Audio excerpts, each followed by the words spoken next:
2026 BPL বেশ কয়েকটি নতুন ফ্রাঞ্চাইজি আসতে চলেছে। 2025 বিপিএল এ বিসিবি কে অনেক সমালোচনার মুখোমুখি হতে হয়েছিল, কিন্তু 2026 বিপিএল হবে নতুন মডেলে, নতুন আঙ্গিকে, যার কারণে বেশ পরিবর্তন দেখা যাবে। গতবার থাকা বেশ কয়েকটি দল বাদ হতে চলেছে এবং যে দলগুলো খেলবে তাদের সাথে বিসিবি আগামী 5 বছরের জন্য চুক্তি করবে। মানসম্পন্ন দল না পেলে প্রয়োজনে বিসিবি 5 দল নিয়ে বিপিএল আয়োজন করবে। তো এখনো পর্যন্ত যে দলগুলো মোটামুটি চূড়ান্ত সেগুলো হচ্ছেন রংপুর রাইডার্স, ফরচুন বরিশাল, এই দুই দল কিন্তু থাকছেন।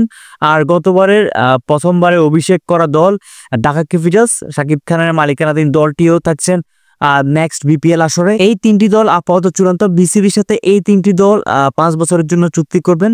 তো বাকি দলগুলোর মধ্যে এখনো পর্যন্ত যে দুইটি দলের নাম সবচেয়ে বেশি উঠে আসছে সেই দুটি দল হচ্ছেন নোয়াখালীর একটি ফ্রাঞ্চাইজি এবং অন্যটি হচ্ছে বাংলা টাইগার্সের মালিকানাধীন দল। তো এবার গুঞ্জন রয়েছে বাংলা টাইগার্সের বিপিএল এ আসার।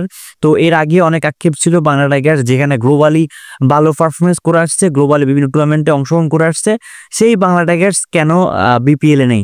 তো এই আক্ষেপটা এবার হয়তো মোচন হতে চলেছে, বাংলা টাইগার্স বিপিএল আসতেছে। তো বাংলা টাইগার্সের চিন্তা হচ্ছে চট্টগ্রামের দল নেওয়া। যদি চট্টগ্রামের নামে দল না পায় তাহলে তারা কক্সবাজারের নাম দিয়ে বিপিএল এ অংশগ্রহণ করবে। এরপর আরো দুটি ফ্রাঞ্চাইজি আসার গুঞ্জন রয়েছে। একটি হচ্ছে নোয়াখালীর ফ্রাঞ্চাইজি এবং অন্যটি হচ্ছে কুমিল্লার ফ্রাঞ্চাইজি। এর আগে নাফিসা কামালের কুমিল্লার ভিক্টোরিয়ান্স বিপিএল এ সফলভাবে অংশগ্রহণ করেছিল এবং বিপিএল এর টপ টিমগুলোর মধ্যে কিন্তু কুমিল্লা ভিক্টোরিয়ান্স এখনো অন্যতম।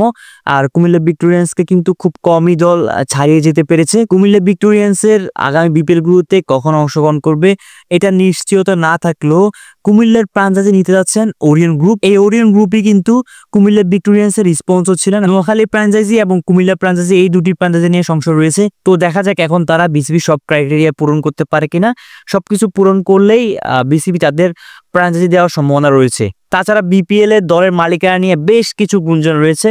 কথা রয়েছে যে আইপিএল এর মালিকানাধীন দলও বিপিএল আসতে পারেন, পিএসএল এর মালিকানার দলও বিপিএল আসতে পারেন। তো এগুলোর এখনো পর্যন্ত কোনো সঠিক সোর্স আসেনি। তো দেখা যাক সামনে কি হয়।